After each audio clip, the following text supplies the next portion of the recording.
This is how to reverse an e-wallet payment on the FNB app. Make sure you watch until the end so you do not miss any steps. If your app layout looks slightly different after an update, the steps are still the same. You may just need to look for the same options. First, open the FNB app and log into your account. Once you are on the home screen, scroll until you see the Pay option. Tap Pay to continue. On the Pay screen, tap History. From here, tap eWallet to view your past eWallet transactions. If your eWallet history loads, scroll through the list and find the eWallet payment you want to reverse.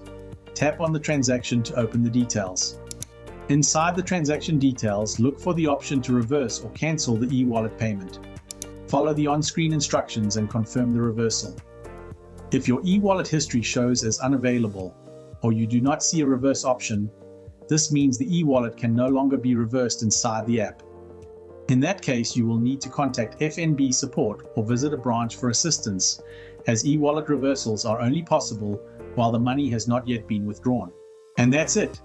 That's how you reverse an eWallet payment on the FNB app.